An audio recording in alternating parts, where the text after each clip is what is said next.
S நான் தான் உங்கள் எம்டிஜி. இந்த வீடியோவில் நம்ம என்ன பார்க்க போகிறோன்னா top 5 open world action adventure game தான் பார்க்க போகிறோம்.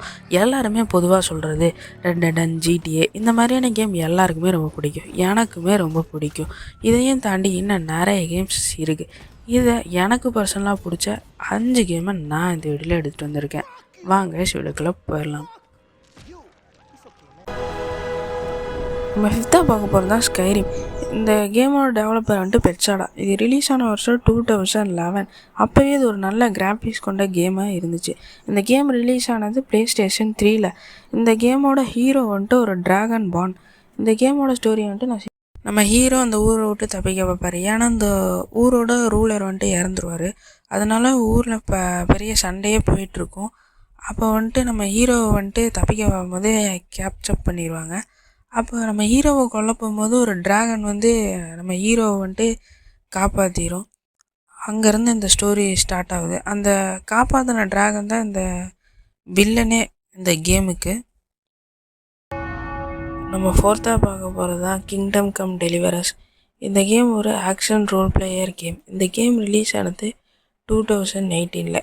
இது விண்டோஸ், PlayStation, Xbox. இந்த கேமோட ஸ்டோரி பார்த்திங்கன்னா நம்ம ஹீரோ இன்வைட் ஆர்மிக்கு அகெயின்ஸ்டாக இருக்கிற மாதிரியான ஒரு ஸ்டோரி. இந்த கேமோட ஸ்டோரி பார்த்துட்டிங்கன்னா நம்ம எடுக்கிற முடிவுகளை வச்சு தான் அந்த கேமே மாறும். நம்ம தப்பான முடிவு எடுத்தால் அந்த கேமோட ஸ்டோரியே மாறிடும். இந்த கேம் ஒரு நல்ல கிராஃபிக்ஸ் கொண்ட கேமு. இந்த கேமை கண்டிப்பாக ப்ளே பண்ணி பாருங்கள். நம்ம தேடாக பார்க்க போகிறோம் ஃபார் கிரை 3. இதை டெவலப் பண்ணது பார்த்தீங்கன்னா யூபிசாஃப்ட். இது ரிலீஸ் ஆன வருஷம் 2012. கேமிங் இண்டஸ்ட்ரியிலே டாப் லிஸ்ட்டில் இதுவுமே ஒரு கேமு. இந்த கேமில் எல்லாமே நல்லாயிருக்கும். இந்த கேமில் மெயின்னு பார்த்தீங்கன்னா வில்லன்.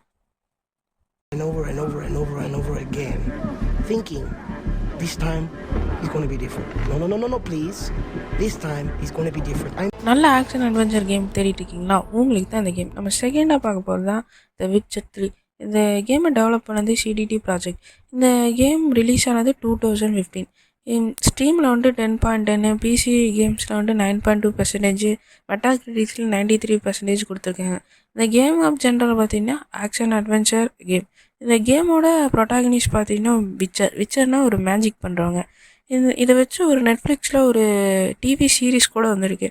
இந்த கேம் கிராஃபிக்ஸ் எல்லாமே சூப்பர். இந்த கேம் வந்துட்டு ஒரு அவார்டு வின்னிங் கேம். இந்த கேம் வந்துட்டு 2015லே இது ஒரு அவார்டு வாங்கியிருக்கு. இந்த கேம் ரொம்பவே நல்லாயிருக்கும். நம்ம ஃபைனலாக ஃபஸ்ட்டாக பார்க்க போகிறது தான் கோஸ்ட் ஆஃப் ட்சுஷிமா.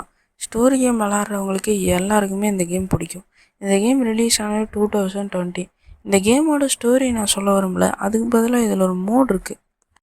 கொரோசாவா மோட் கேமிங் இண்டஸ்ட்ரியிலே ஒரு யூனிக்கான மோடு. அகிராமா குரோசாவா ஒரு ஜாப்பனீஸ் ஃபிலிம் மேக்கர். அந்த காலத்தில் ஜாப்பனீஸ் மூவிகளை உலக ரேஞ்சுக்கு கொண்டு போனவர்.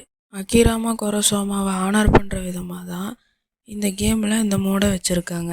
இவரை இன்ஸ்பிரேஷனாக வச்சு தான் நிறைய பேர் சக்ஸஸ்ஃபுல் மூவி எடுத்திருக்காங்க. இந்த மாதிரியான இன்னொரு நல்ல வீடியோவில் நான் உங்களை சந்திக்கிறேன். Bye guys.